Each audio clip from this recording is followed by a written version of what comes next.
Hey, Dan Meyer here, and today we're back for part 4 of how to manage virtual teams, how to be effective at managing people that are not in the same physical location as you. So the topic today is running Zoom meetings. It's going to be a little bit more broad than that. I'm not going to talk about just Zoom, but in general, how to use meetings and as a way to really build more effective teams. So it's more than just sharing information. It's more than just team building. It's more than just getting everyone on the same page. It's all of that and more.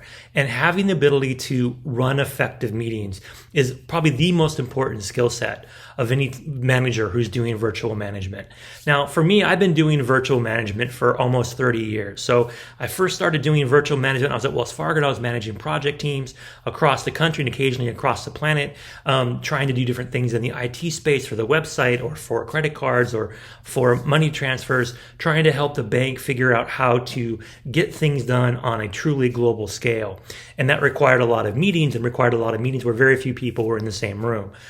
So back in the day, originally it was with telephones, and then eventually we got into messaging apps, and we got into some kind of video conference calls, and it evolved over time. But the bottom line is, even from the beginning, I knew what it took to manage good meetings. And that's even gotten more exciting and easier to do as we've gotten to the point now where we have all these tools that allow us to do things like managing virtual meetings quite easily.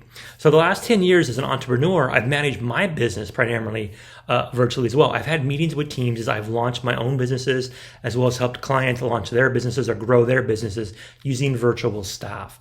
And this has all required constant meetings using the tools and technology allowed to run meetings online. So the first is you want to make sure that when you're about to schedule a meeting, before you schedule it, know who's essential. You really want to make sure you're only inviting ones that need to be there.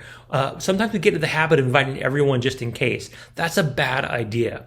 Have people there to solve the problems or talk about the issues that they're all experts on and get it solved. If there's other things that need follow-up, then do follow-up with the people that need follow-up. It's not a good idea to have everyone in the room, virtual room, that doesn't need to be there, just for FYIs. It's something we should not do, but we do all the time.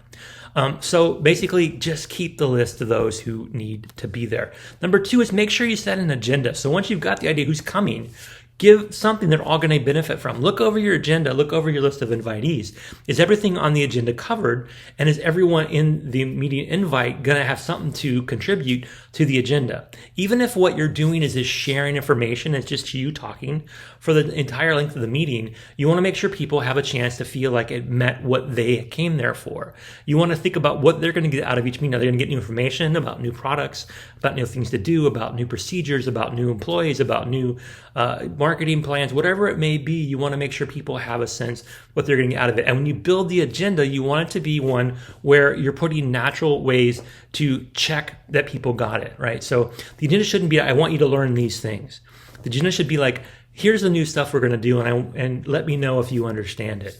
The agenda should really not just be a checklist of you to get things off your to-do list. They should be things that people can accept and say, okay, now I'm part of this.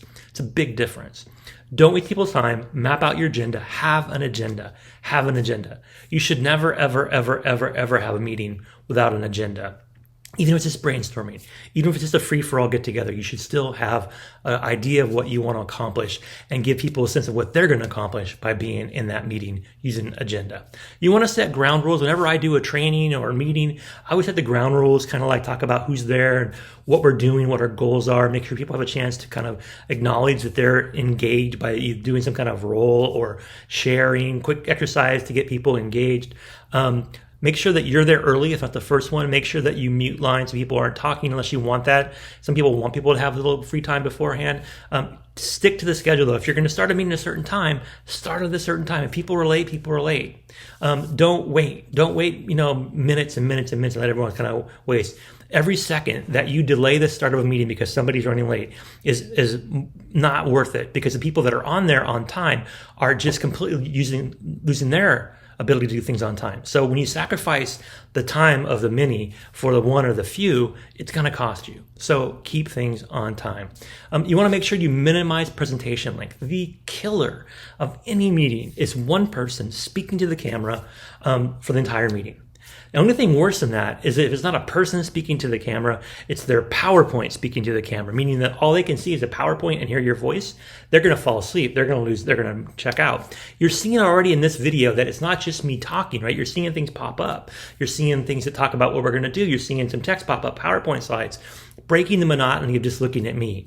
Think about that. You want to minimize your presentation length, and what you do, you want to keep engaging. Presentation should never be more than 10 to 15 minutes max, no matter what your topic is. If you can't boil it down to the 3 or 4 key points that you need to cover in 10 minutes, then you're doing something wrong. Even if you're trying to launch a mission to Mars, the high-level meeting should take 10 minutes with 3 bullet points, right? This talk I'm giving today is going to take about 10 to 15 minutes. I'm going to cover 3 to 5 bullet points. This is standard for all of my presentations, which I turn into these talks here on YouTube. So minimize presentation length. Keep it short and simple. Get everyone involved. I want you out there to be doing things as well. So looking at what I'm doing, I hope you're taking notes. Hopefully you're engaging. You're dropping questions into the feedback area. You're asking, you're saying comments, you're doing things, you're sharing. I encourage that. And if I'm doing a meeting with you, then I would use the chat option. Make sure people are acknowledging that they're engaged. Take note of who's not, right? You can see the participants. You can see who's commenting, who's chatting, who's not. Maybe you follow up after the fact that people are consistently not being involved in the meetings. Why are they at the meetings? Are they missing something? Should they not be there? Do they have something they're afraid to say? Whatever it is. Also call on individuals. People tend to be shy, and you have to kind of prod them a little bit. Subtly, gently, not in their face, don't call them out, but ask them how they can contribute. Ask their opinion, ask them what they think. Make sure, again, take note of who's on the meeting and make sure everyone gets a chance to contribute. Super important, get everyone involved. The next thing is strengthen your listening skills. When you're doing a meeting and you're doing what I'm doing right now, where you're sharing a topic and content and delivering it through a virtual space, you sometimes forget to do this, to listen, to stop, to make sure that your audience is understanding what you're saying and they're acknowledging their role in whatever it is you're trying to do. Put in time to summarize things and have somebody else summarize it. Ask somebody to say, hey, what do you think? Can you just give me your opinion on what we just talked about? Would you mind, give me a quick recap on what you think we should do? Or what is your suggestion going forward? I want to hear more about your thoughts. Get people to engage. You deliver the first part of it, you throw it out there, get the discussion started, then you step back and let people contribute.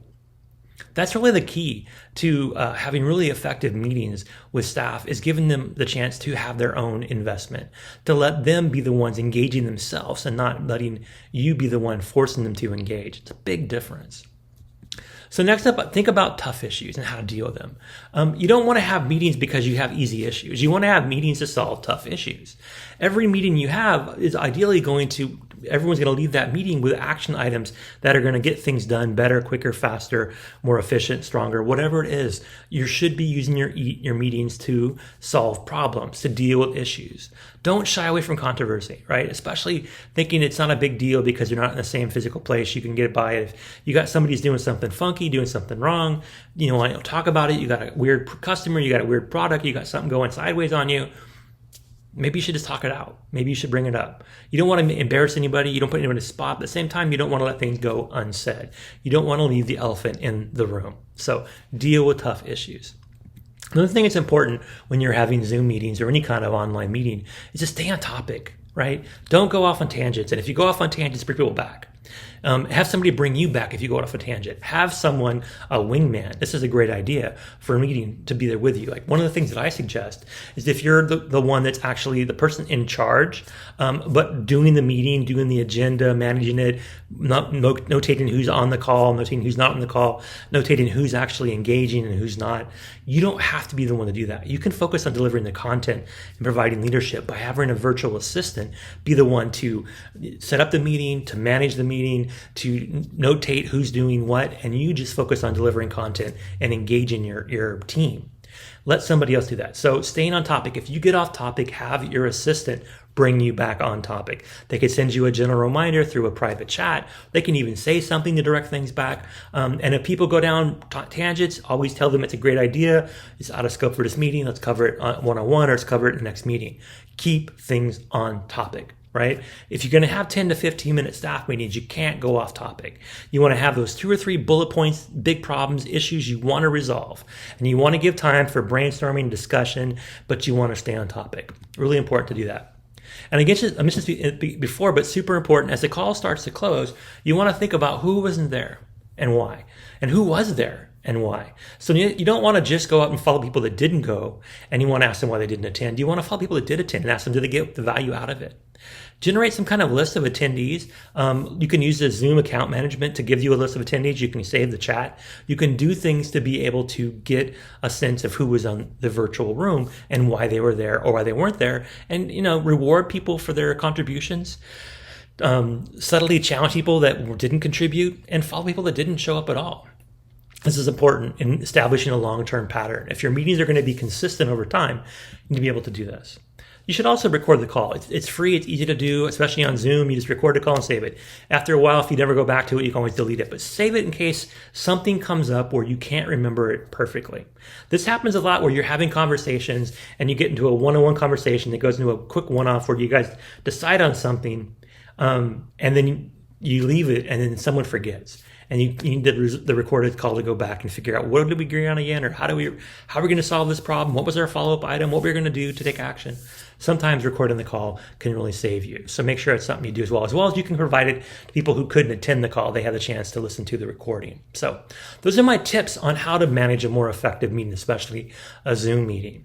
So your Zoom meetings, your meetings, however you're doing them, should be consistent. They should be started at the same time on a regular basis. They should be the same length. They should have a similar a flow to them. They should have an agenda that's consistent week after week. Consistency is key. If you want people to buy into your meetings, to be invested and engage at a high level, you have to be consistent. You also have to be clear, right? You want to make sure that you don't have a lot of buzzwords, abbreviations that not everyone will understand. You don't want to have a lot of side conversations that only a couple people get.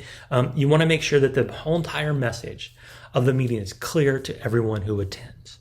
And you want to build certainty so people know what to expect before the meeting. People should come to the meeting prepared to be able to contribute what they're expected to contribute. They should have a sense of certainty that they're going to go to the meeting, it's going to be productive and effective, and they're going to walk away with things to do, problems to solve, or things to do that need to be followed up on for the next meeting. This is the key right here, right? Focus. And sometimes we are so focused on what we do best, these kind of things like administrative stuff, like running meetings, can go to the side. So again, hire a virtual assistant. I put together Sonic VA. I built the company for the sole purpose of giving people like us the ability to focus on what we do best by hiring a VA to do all the rest. I've grown every one of my companies by having a virtual assistant, somebody who was my right hand that could do things like set up the Zoom call, share the information for Zoom call, do the invites, do the tracking, do the note taking, keeping me on task, follow up to people, make sure the attendee list is monitored. All that kind of stuff should be done by somebody who can do the administrative stuff and free you up to focus on making the next meeting even better. So, you want to find out more, go to sonicva.com, sonicva.com.